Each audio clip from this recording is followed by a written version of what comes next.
Prešlo 30 dní a ja som si odskúšal tento náramok. Myslím si, že som ho testoval na maximálne možnú úroveň, ako som dokázal.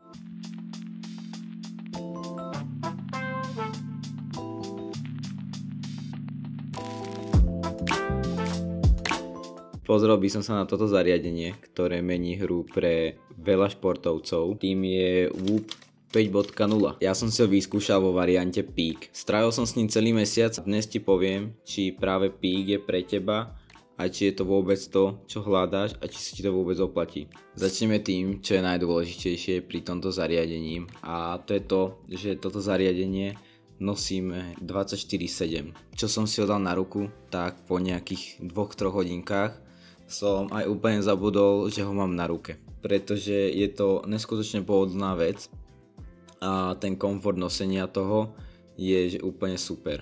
Jedna z jediných nevýhod, čo sa Whoopu týka, tak pokiaľ niekto spáva na boku, tak sa môže stať, že ako spí, tak si Whoop tlačí o tvár. Tento problém sa dá jednoducho vyriešiť tak, že odklipnem si Whoop a prekliknem si ho na spodnú stranu ruky, tým pádom nijako ma to neomedzuje. Skúšal som Whoop nosiť na zápesti a bicepse.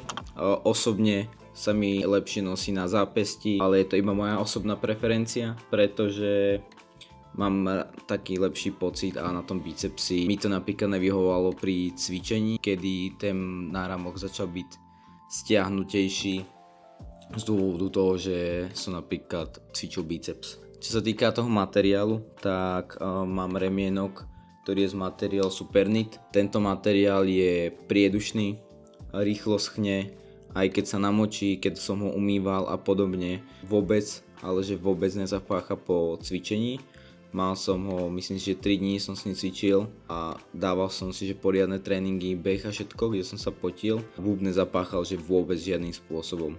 Ale čo by som odporúčal, je si minimálne každé 4 až 5 dní jednoducho umyť, pretože je to pohodlnejšie mať na ruke niečo umyté ako nie. Jediný problém, čo som zaznamenal, a to bolo pri dlhších behoch, ako sa človek potí, tak je fajn niekedy iba takto prejsť prstom pomedzi, aby sa tam dostalo trochu viacej kyslíku, aj keď je ten materiál priedušný, je to pre tú ruku lepšie. Čo sa týka toho umývania, stačí iba odklipsnúť si náramok. Človek iba ho klasicky dá saponát, umýje ho, opláchne ho a znovu do 15 minút, čo to uschne, príde, nahodí náramok naspäť na miesto a funguje ďalej. Čo sa týka batérie, väčšina takýchto zariadení hovorí, že vydržia týždeň a podobne. U Whoopu bolo oznámené, že vydrží 14 dní, čož ma milo prekvapilo, že to nebolo ďaleko od reality, tým, že som zvyknutý, že sa všetko nadstreluje, ako aj u telefónov a podobne, ale u Whoopu som sa presvedčil, tak nemusí byť. Výdrž Whoopu bolo okolo 12 dní, maximálne 13, kedy som sa dostal na 10%, ale čo sa týka nabíjania, tak to bolo úplne bezproblémové. Nabíjal som ho dokopy nejak 2 krát po nejakých 45 minútach a hodinku možno, kedy som iba prišiel, zastrčil nabíjačku a ďalej úplne fungoval. S tým som neriešil, že Whoop sa mi nabíja, lebo nie je to vôbec cítiť. Nemusíme ju nejak skladať náramok z ruky, prerušovať na skenovanie a podobne. Takže je to strašná úspora a tie dáta sú potom presnejšie, ako keby máme náramok na hodinu zložiť, zabudneme ho, ideme niekde a všetko. Takže je to úplne, že extrémne top vec. Poďme si prejsť, čo som zistil za poslednú dobu, čo vlastne mi Whoop ukázal, a začal by som spánkom. Čo sa týka spánku, držal som si väčšinou spánok okolo 80%, kedy sa môžeme pozrieť na grafy. Dáme si za tento mesiac, kedy som sa naozaj držal okolo tých 80%. Občas sa mi stalo, že som mal slabší spánok pod 70%, keď som mal menej. Sám som to na sebe cítil, že to nebolo vôbec so mnou OK. Mi to pekne ukazuje hĺbku spánku, či som mal ľahký, či som mal... Čo týka spánku, tak bolo napríklad pekne vidieť, kedy som spal a kde som spal, lebo keď som spal doma, tak mám pekne splnené všetky varianty, ako je ľahký spánok, deep spánok a REM spánok. Ale ako náhle som spal napríklad, čo bolo intrak, kedy bolo viacej rušivých elementov, tak bolo vidieť, že určité momenty, kedy sa napríklad viacej som sa preberal počas noci, bolo to pekne zobrazené aj na tom spánkovom grafe, že v určitú hodinu som sa prebral napríklad a podobne.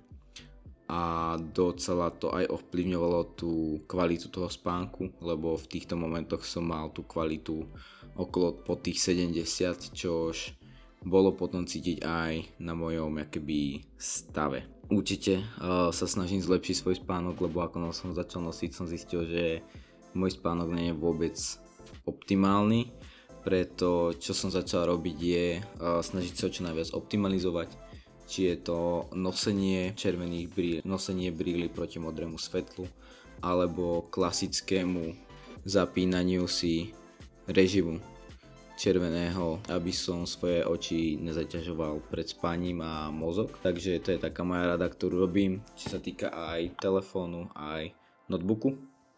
A páči sa mi to, že mi to kľudne hodí aj notifikáciu, že mi odporúča ísť spať v daný moment, pretože aby som mal čo najlepšiu regeneráciu a všetko. Ale keď sa preseme k regenerácii, tak málo kedy mám zelenú regeneráciu.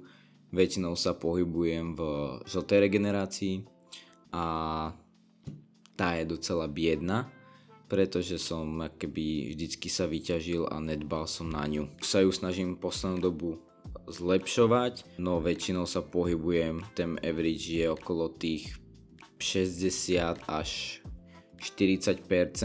Pokiaľ to pozrieš do konca, tak tam je prekvapenie nakoniec. Vždycky som si ráno, keď som stál, najprv povedal, že ako sa cítim.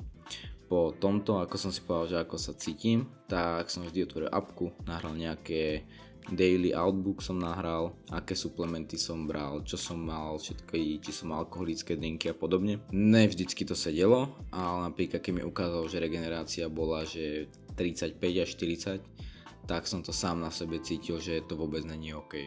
Ale niekedy môže nastať moment, kedy proste sa človek cíti fakt super, aj keď tá regenerácia je žltá a môže rozbiť ten tréning, ale vždy sa mi trénovalo, aj tie zrengy boli lepšie, keď som tú regeneráciu mal čisto zelenú a boli, že úplne top, alebo keď sa pohybovala tá regenerácia okolo tých 60%. Čo sa týka stresu, kedy môžeme vidieť, že ktoré dni som mal najviac stresu a to boli väčšinou víkendy. To je kvôli tomu, že som tam mal ťažké tréningy, pri ktorých som 2 hodiny išiel úplne že naplno bomby.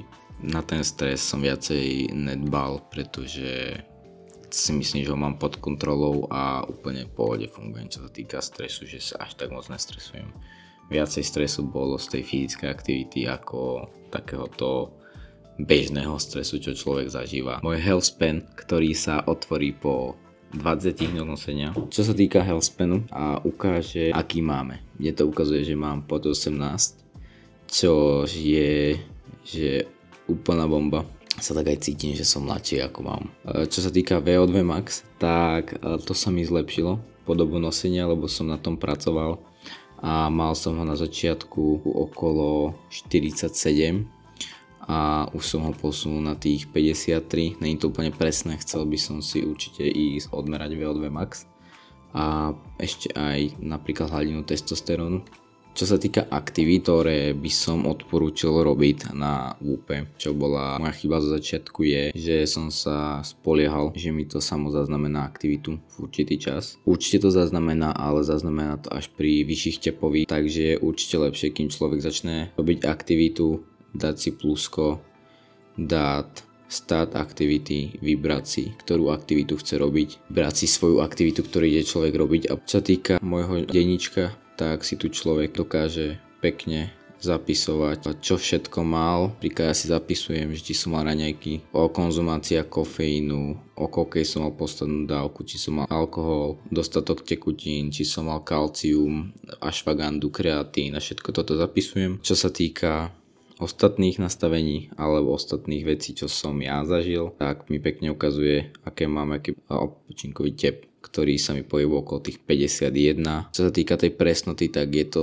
docela presné, môžeme povedať na tých 85-90% je to presné, lebo niekedy som mal regeneráciu 40 a cítil som sa, že je bombovo. Ale pri tréningu sa mi to ukázalo, že to tak není, že tam tá regenerácia chýba. Dajme si takú otázku na záver a to je, že či sa Whoop 5.0 oplatí s týmto predplatným Peak. Moja odpoveď je samozrejme, že áno. Ak to myslíte vážne s optimalizáciou svojho tréningu, spánku, zdravia, tak Whoop je fakt, že dokonalý nástroj na toto. Za mňa varianta Peak je zlatá stredná cesta, aj či je to budgetov, aj všetkým tým, čo to prináša. Ono nie je to iba gadget, ale je to mať akéby osobného trénera alebo wellness coacha na zápesti, ktorý mi pomáha robiť lepšie rozhodnutia každý deň, aby som sa mohol v tomto zlepšovať a posúvať hranice svojich výkonov na vyšší level. Uvidíme, čo nám Whoop povie za rok. Chcem povedať, že ak by ste mali ešte nejaké otázky ohľadom Whoopu, stačí ich napísať do komentáru a kľudne sa ne pozriem a odpoviem. Bol by som rád za každý like, odber, komentár. Veľmi z toho vážim každú jednu podporu pod každým videom. Ďakujem za sledovanie, že ste to dopozerali sem a pokiaľ ste to dopozerali sem, tak dole do odkazu kľudne hodím affiliate link na Whoop, kde by mal byť mesiac zdarma, takže kľudne ten, ktorý si ho chytí, tak ten ho bude mať. Týmto by som sa chcel rozlúčiť a vidíme sa pri ďalšom videu a see ya.